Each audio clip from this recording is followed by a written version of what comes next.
El período comprendido entre los siglos XVI y XVII, ambos incluidos, constituyen otra edad oscura en la historia asturiana. En este caso no porque falte documentación para reconstruirla, sino porque en este tiempo no ocurren en Asturias grandes convulsiones políticas, sociales o militares, de esas que llenan los libros de historia.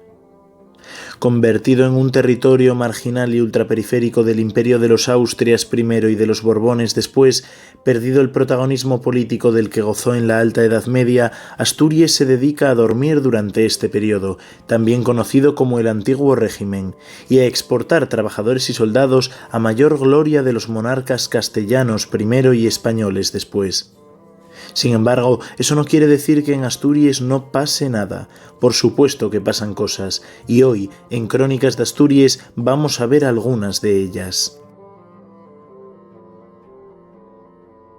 Durante todo este tiempo, Asturias goza de una institución de autogobierno, la Xunta Xeneral, de la que fecha concreta de creación no conocemos, pero que se remonta como mínimo hasta el año 1444.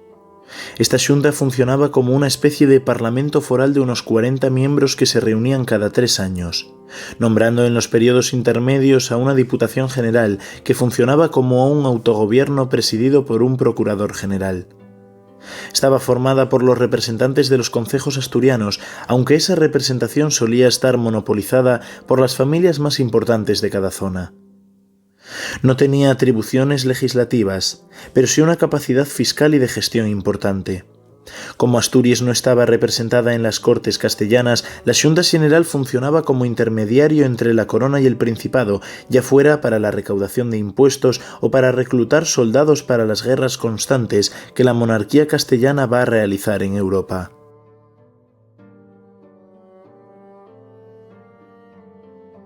Mientras tanto, la situación económica era más que difícil en Asturias.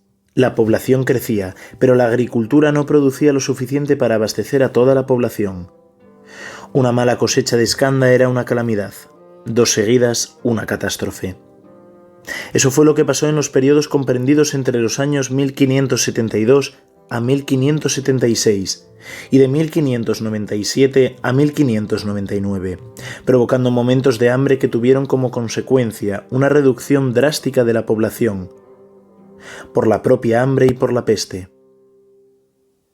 En este momento la Xunta llegó a hablar de una reducción de 2/3 de la población total asturiana, y aunque la cifra parece exagerada, vale para hacerse una idea de la magnitud del desastre. El comercio era muy escaso y fundamentalmente marítimo con el arco atlántico, ya que las comunicaciones por tierra con Castilla eran mucho más difíciles, por no decir imposibles durante algunos meses concretos al año. La introducción del cultivo del maíz en Asturias a partir del siglo XVII hizo que este cereal pasase a ser una parte fundamental de la dieta de los asturianos y permitió una mejora sustancial en la alimentación de la población que se tradujo en un aumento demográfico notable.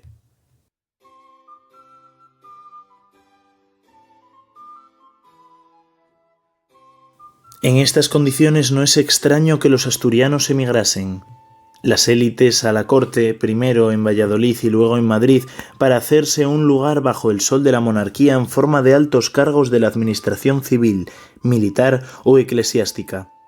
Los pobres a Madrid también, a trabajar en los oficios más humildes, sobre todo de aguadores. Como suele suceder con todos los inmigrantes, sobre todo con los que ocupan la posición social más baja, fueron víctimas de burlas y desprecios por parte de los castellanos, que los llamaban coritos, o bien por sus ropas de cuero o por su presunta falta de cocorote. Los grandes escritores castellanos del siglo de oro como Cervantes, Quevedo o Lope de Vega se caracterizaron por su desprecio a los asturianos, y así lo reflejaron en numerosas ocasiones en muchas de sus obras.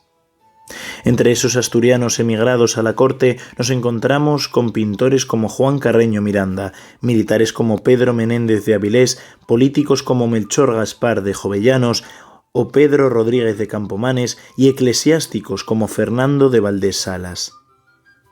Muchos de ellos aprovecharán su influencia para impulsar medidas que favorezcan a su tierra, inaugurando así la imagen del asturiano en Madrid, que aspira a ejercer de agitador para su tierra en lugar de que ésta se autogobierne. Por ejemplo, Valdesalas, que llegó a ser inquisidor general del imperio de Felipe II, deja a su muerte en el año 1568 parte de su inmensa fortuna para la creación de la Universidad de Uvieu, que sería realizada en el año 1608.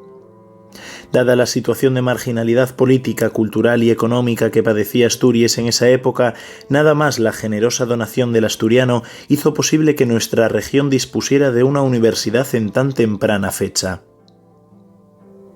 Otro de los grandes asturianos en Madrid será Xovellanos, renuevo de la nobleza en Xixón, ministro de Carlos IV y al que se le deben numerosas reformas de la época de la Ilustración, así como muchos proyectos que no llegaron a realizarse, como por ejemplo el de la primera Academia de la Lengua Asturiana, diseñada a imagen y semejanza de la RAE, y que de ser así, en su momento, sería la segunda en mayor antigüedad de todo el reino.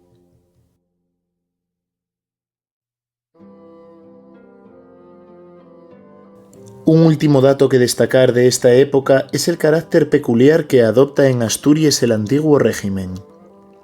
Esto quiere decir la supervivencia de la división feudal en 3 bloques o estamentos: nobleza, clero y tercer estado, cada uno de ellos diferenciado legalmente y con distintos derechos y deberes, y común a toda Europa. Los 2 primeros grupos eran los dominantes y basaban sus privilegios jurídicos, como el de no pagar impuestos directos, su preeminencia. Pero la división en estamentos no evitaba la división de clases sociales, ya que el tercer estado estaba formado por una aglomeración de labradores, propietarios o no, burgueses, rurales o urbanos, artesanos, etcétera, etcétera. En general, la nobleza pertenecía a la clase dominante, porque era junto a la Iglesia la gran propietaria de la tierra, la principal fuente de riqueza en esta época y hasta bien entrado el siglo XX. Pero no toda la nobleza era igual de propietaria y por lo tanto igual de rica. El escalafón más bajo de la nobleza eran los hidalgos, los cuales en muchas ocasiones podían encontrarse en situaciones económicas difíciles. En Castilla, por ejemplo, donde la nobleza no llegaba al 5% de la población total, ser hidalgo era un privilegio que muy pocos lograban, ya que era considerado deshonroso que quien disfrutara de esa condición se dedicase a otra cosa que no fuera vivir de las rentas o de la milicia. Esto quiere decir que socialmente tenían prohibido trabajar. Sin embargo, en Asturias y también en Vizcaya se dio la curiosa situación de que una gran parte de la población, la inmensa mayoría a mediados del siglo XVIII, tenía la condición de hidalga y a pesar de ello seguían trabajando como labradores, ganaderos, criados o artesanos. Lógicamente porque de algo había que vivir, cosa que provocaba plasmo e irritación al sur del Pajares, como muestra la literatura castellana de la época, incluido El Quijote de Miguel de Cervantes. En él se muestra la división estamental o desigualdad ante la ley, base del antiguo régimen. Estaba prácticamente terminada en Asturias a finales del siglo XVIII. En lugares como Murcia, Cataluña o Galiza era impensable que un hidalgo reconocido trabajase. En Asturias, como hidalgo era desde el rico del pueblo hasta el mendigo que pedía a la puerta de la iglesia, no existía esa concepción, ya que un privilegio lo es nada más cuando lo tienen unos pocos, pues si todos lo tienen, no es un privilegio sino un derecho. Sin embargo, esto no quiere decir que la sociedad asturiana no estuviese atravesada por diferencias sociales notables, que lo estaba, pero esas diferencias eran exclusivamente eso, sociales, basadas en la relación con la propiedad de los medios de producción y no en criterios jurídicos.